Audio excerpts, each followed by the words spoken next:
Assalamualaikum warahmatullahi wabarakatuh. Perkenalkan, nama saya Rania Agustina dari kelas 11 OTKP 1. Di sini saya akan menjelaskan tentang sistem penggajian pegawai di Indonesia. Payaman Simanjuntak mengatakan bahwa sistem penggajian di Indonesia pada umumnya mempergunakan gaji pokok yang didasarkan pada kepangkatan dan masa kerja. Pangkat seseorang umumnya didasarkan pada tingkat pendidikan dan pengalaman kerja.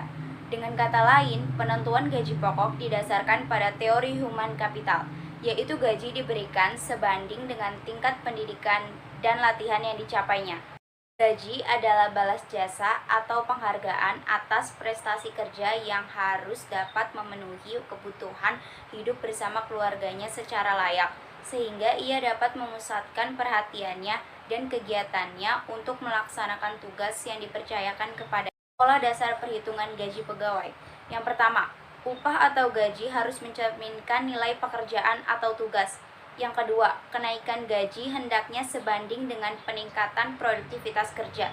Yang ketiga, peningkatan gaji hendaknya diperhitungkan dengan keuntungan negara dan penampilan individu pegawai. Yang keempat, peningkatan gaji tidak diberikan dalam basis permanen. Yang kelima, adanya ukuran yang stabil dari penghasilan hasil kerja.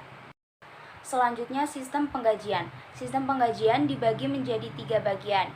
Yang pertama, sistem penggajian skala tunggal, yaitu sistem penggajian di mana pegawai yang berpangkat sama diberikan gaji yang sama dengan tidak memperhatikan sifat dan tanggung jawab pekerjaan itu. Yang kedua, sistem penggajian skala ganda, yaitu sistem penggajian di mana gaji diberikan berdasarkan sifat pekerjaan, prestasi yang dicapai, berat dan ringan tanggung jawab pekerjaan yang harus dipukul. Yang ketiga, sistem penggajian campuran, menetapkan penggajian berdasarkan skala tunggal maupun skala ganda, yaitu pegawai yang berpangkat sama diberi gaji pokok yang sama. Di samping itu diberikan tunjangan kepada pegawai yang melaksanakan pekerjaan yang sifatnya memerlukan pemusatan perhatian dan pengerahan usaha. Keuntungan dan kerugian sistem penggajian. Yang pertama, sistem penggajian skala tunggal.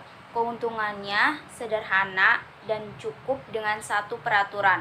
Kerugiannya dirasa tidak adil karena faktor resiko, bahaya kesibukan, dan lain-lain tidak dijadikan pertimbangan. Yang kedua, sistem penggajian skala ganda. Keuntungannya memberikan motivasi para pegawai yang memikul tanggung jawab yang berat, resiko, dan lain-lain.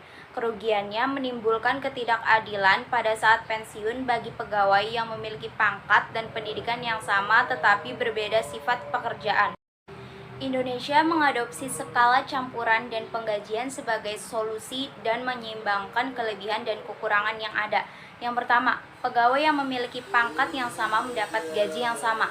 Yang kedua, perbedaannya adalah tunjangan yang diberikan tergantung sifat pekerjaan. Jadi sistem yang ditetapkan di Indonesia ialah gabungan antara sistem skala tunggal dan skala ganda, yaitu gaji pokok bagi pegawai yang berpangkat sama diberikan gaji yang sama. Di samping itu diberikan tunjangan pegawai yang berdasarkan penilaian pelaksanaan beban kerja yang lebih besar dan memikul tanggung jawab yang lebih besar daripada pegawai yang memikul tanggung jawab yang lebih kecil. Sistem penggajian pegawai dengan skala gabungan yang dinikmati oleh pegawai yang menduduki jabatan struktural dan fungsional tertentu.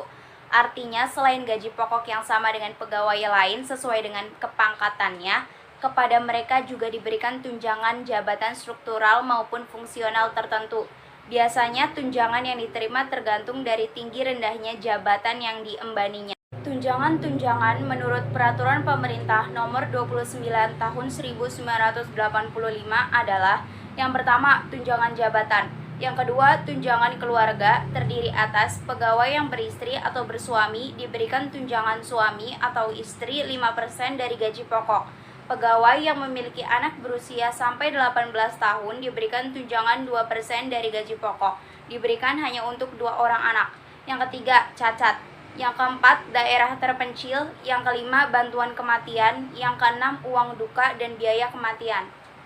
Jabatan struktural dan fungsional. Jabatan adalah kedudukan yang menunjukkan tugas, tanggung jawab, wewenang, dan hak seorang pegawai dalam rangka susunan satuan suatu organisasi.